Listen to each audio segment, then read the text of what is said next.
सर्वदयाल जी यहाँ के पहले मुख्य अध्यापक थे।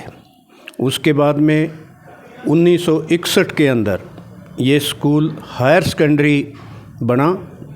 उस समय में सरसा के अंदर केवल 2 ही हायर सेकेंडरी स्कूल थे, एक गवर्नमेंट स्कूल और एक आर्य स्कूल। स्कूल की ये दीवारें एहसास दिलाती है बचपन का। कौन कौन पढ़ा है इस विद्यालय में? आर्यवृष्ट माध्यमिक विद्यालय, जहां आज वीर बाल दिवस बनाया जा रहा है, जिसकी झलकियां हम आपको अंदर चलकर दिखाने का प्रयास करते हैं। आर्य सीनियर सेकेंडरी स्कूल, ये बिल्डिंग 1947 से यहाँ इस समय में अपने पार्क के सामने स्थापित है, और जिसके अंदर इससे पहले ये स्कूल सन 1947 से पहले सदर बाज़ार के अंदर चलता था, जो इस समय में वहाँ पर आर्य प्राइमरी स्कूल चल रहा है। उसके बाद में ये खजांचियों की धर्मशाला में कुछ समय के लिए शिफ्ट हुआ, और 1947 के अंदर ये स्कूल की बिल्डिंग यहाँ पर स्थापित हुई, जिसके अंदर सेठ नंदलाल जी ने ये भूमि जो है वो दान में दी थी। और सबसे पहले यहाँ के उस समय में हाई स्कूल स्थापित हुआ था। इस स्कूल का इतिहास क्या है, आइए हम बात करते हैं आर्यवृष्ट माध्यमिक विद्यालय के मैनेजर रंजीत मोंगा जी से। हायर सेकेंडरी के बाद में ये +2 स्थापित हुआ, और ये स्कूल लगातार आर्य प्रतिनिधि सभा रोहतक के अंतर्गत लगातार समाज के कमज़ोर वर्गों को, पिछड़े वर्गों को, बच्चों को उच्च शिक्षा जो है दे रहा है। यहाँ पर अनेक डॉक्टर, इंजीनियर, राजनेता, एडवोकेट वो हुए हैं। और मैं 1961 के अंदर यहाँ 6ठी कक्षा के अंदर जो है एडमिशन लिया था, और 1967 के अंदर मैंने हायर सेकेंडरी यहाँ से पास की। उसके बाद में BA MA B.Ed करने के बाद में मेरी नौकरी जो है राजस्थान में जोधपुर के पास में लग गई, परंतु मेरा लगाव था। मैंने वहाँ से छोड़कर 1974 के अंदर यहाँ नौकरी ज्वाइन की, और फरवरी 2009 तक 35 वर्ष तक स्कूल की सेवाएं दी। अब इस समय में 1984 के अंदर से डॉक्टर सागवान हमारे प्रधान चल रहे हैं, और उनकी देख रेख के अंदर और आर्य प्रतिनिधि सभा रोहतक की संचालन समिति द्वारा ये स्कूल जो है चल रहा है, और सभी सामाजिक धार्मिक कार्यों की पूरी रुचि के साथ बहुत बढ़िया स्कूल के रिजल्ट आ रहे हैं, और बच्चे उच्च शिक्षा यहाँ से प्राप्त कर रहे हैं। लेकिन वीर महान साहिबजादों ने दिया बलिदान, धर्म की खातिर जान गवाई। कुर्बानी की एक बेमिसाल कायम करते हुए अपने धर्म त्यागन तो इनकार करके खड़े छोटे साहिबजादे दादे से लेकर पोता कर चुके हैं पढ़ाई। शिक्षा का यह मंदिर एक लंबे दशक से शिक्षा की रोशनी से समाज में अंधकार मिटा रहा है। जब भारत गुलामी की बेड़ियों से जकड़ा हुआ था, तो शिक्षा रूपी क्रांति को फैलाकर आज़ादी के अलग के बीज बोने का यह मुख्य सूत्रधार रहा। यहाँ से शिक्षा अर्जित कर कोई डॉक्टर, कोई इंजीनियर निकला, और वो बड़े से बड़ा गौरव प्राप्त किया। तो आइए हम आपको उस शख्स से भी रूबरू कराते हैं, जो कि आज अपना माइग्रेशन सर्टिफिकेट लेने भी आए हैं। तो आज आपका आर्य स्कूल में कैसे आना हुआ? सर्टिफिकेट लेना आया हूँ।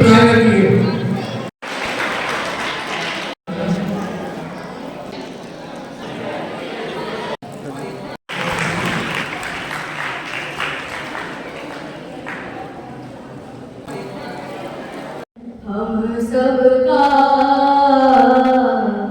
लहरा तिरंगा प्यार, पर मत भूलो सीमा पर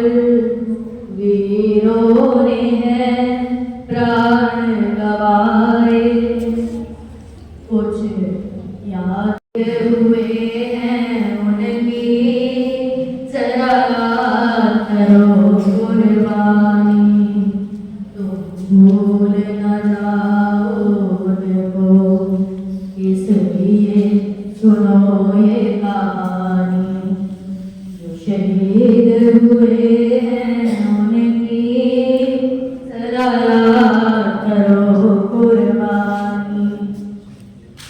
जब घायल हुआ हिमालय, जिस सपने की धुन को बहुत लोगों ने अपने मन में पिरोया, इस स्कूल ने उसे पूरा करने का प्रयास किया। और वीर बाल दिवस आज आर्य स्कूल के सभागार में बड़ी धूमधाम के साथ बनाया गया। स्टूडेंट से आइए हम स्टूडेंट से बात करते हैं। नमस्कार बेटा, आपका नाम? माय नेम इज़ कोमल। हम बताना चाहेंगे कि बाल दिवस बहुत ही महत्वपूर्ण है हमारे लिए, क्योंकि जो वीर थे उन्होंने इतनी कम उम्र में इतना अपना बलिदान कर दिया। वो पता नहीं देश के लिए वो क्या क्या करना चाहते थे, और फिर भी उन्होंने अपने देश के लिए अपनी बलिदानी दी। तो और भी जानना चाहेंगे बेटा, आपका नाम? My name is Geetanjali. आपने भी पार्टिसिपेट किया बाल दिवस पर?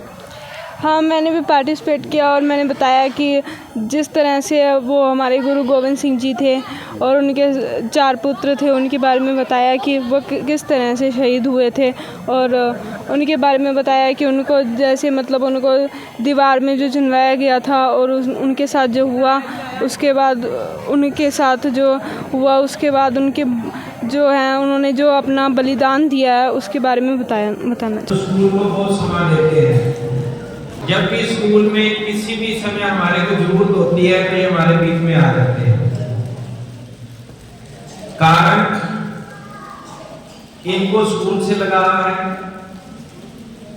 ये हमारे को हौसला अफजाई देने के लिए जब भी बुलाएं समय पर तत्पर रहते हैं। तो ये शिक्षा पे डिपेंड होता है, आपकी परवरिश कैसी है, आपकी शिक्षा कैसी है। कहां से सीखता है आदमी? आपके आस पड़ोस से, अपने परिवार से, अपने संस्कार उसके अंदर झलकते हैं। आज आप बच्चों ने, अध्यापक ने गुरु गोविंद सिंह जी और उनके 4 साहिबजादों के लक्ष्य में जो आज हमारा ये कार्यक्रम था, उसके ऊपर आपने बहुत हिस्ट्री जो है उनका इतिहास सुनाया। पेंटिंग के रूप में आपने उनकी पिक्चर बना के, फिर भाषण प्रतियोगिता में कुछ एक बच्चों ने गाना गा करके उनको याद किया, नमन किया। हम सारे उनके सामने नमन करते हैं। उनकी शिक्षा का एक ऐसा मंदिर जहां दादे से लेकर पोता शिक्षा की ज्ञान की डुबकी लगा चुका है और बड़े बड़े पदों पर आसीन और पदों पर रह चुका है। तो इस समय की तस्वीर आप मेरे साथ आर्या हाई स्कूल की देख सकते हैं। और जैसे मैं आपके साथ बात कर रहा था दादे से लेकर पोता, और मेरे साथ इस समय एक शख्स हैं, पहले इनका नाम जानने की कोशिश करें। राम राम दाऊ। सुरेश कुमार नूनिया। पोता हो गया? हाँ। जैसे कि मैं बात कर रहा था, दादे से लेकर पोता यहाँ ज्ञान की डुबकी लगा चुके हैं। तो कौन से सन में यहाँ पढ़ते थे? मैं 80 में पढ़ता हो रहा है। यहाँ आपने कितने कक्षा तक शिक्षा ग्रहण करी? 8वीं तक। 8वीं तक की। हाँ। तो 8वीं तक की शिक्षा इन्होंने ग्रहण की। जी आपका गांव का नाम? जी पहले तो सरसों जी। अब 30 साल हो गया, बुरवाड़ी सेकंड पंजाब हेड पर आया मैं। तो आज आपका आर्य स्कूल सर्टिफिकेट लेना आया हूँ। तो मेरे साथ इस समय देख रहे हैं जैसे कि शिक्षा का मंदिर, और इस शिक्षा के मंदिर की आप मेरे साथ तस्वीरें देख रहे थे। और ये आर्या हाई स्कूल की दीवारें जो हमें एहसास कराती है बचपन का। तो हाजिर हजाना में इस समय हमारे साथ हाजिर है Arya high senior secondary school के वाइस प्रिंसिपल। नमस्कार सर। नमस्कार जी। सर, आज आपके स्कूल के प्रांगण में वीर बाल दिवस मनाया गया। हाँ। अलग ही हटकर आर्या हाई स्कूल अपनी प्रतिभा दिखाने की कोशिश करता है। हाँ जी सर, मैं सुखविंदर सिंह, वाइस प्रिंसिपल इन आर्या सीनियर सेकेंडरी स्कूल से। तो आज जो हमारे को डिपार्टमेंट की तरफ से या सरकार की तरफ से, केंद्र सरकार, राज्य सरकार की तरफ से जो हमारे को आदेश थे बाल वीर दिवस को सेलिब्रेट करने के लिए, तो हमने उन नियमों को ध्यान में रखते हुए पेंटिंग और लेखन प्रतियोगिता, भाषण प्रतियोगिता, इनके जैसे इत्यादि और जो है हमने प्रतियोगिताएं करवाई, जिसमें बच्चों ने बड़ी अच्छी रुचि के साथ बढ़ चढ़ कर भाग लिया और अपनी प्रतिभाओं के द्वारा उन्होंने जो शहीदी दिवस चल रहे हैं श्री गुरु गोबिंद सिंह जी और उनके 4 साहिबजादे माता जी की जो शहीदी बलिदान हुआ, उनके इतिहास के बारे में बहुत अच्छे तरीके से जाना, तो जिससे बच्चों को एक अच्छी प्रेरणा मिलती है। तो इसके लिए हम स्कूल जो है वो ये भी ध्यान रखता है कि बच्चों को पढ़ाई के साथ इंग्लिश मीडियम के साथ साथ अपने संस्कारों से जोड़ के रखने के लिए हम इस तरह के कार्यक्रम करते रहते हैं। तो डिपार्टमेंट का भी हम धन्यवाद करते हैं जिन्होंने हमारे को ये प्रेरणा सदोक जो कार्यक्रम सेलिब्रेट करने का लिए मौका दिया। धन्यवाद करते हैं। सबीर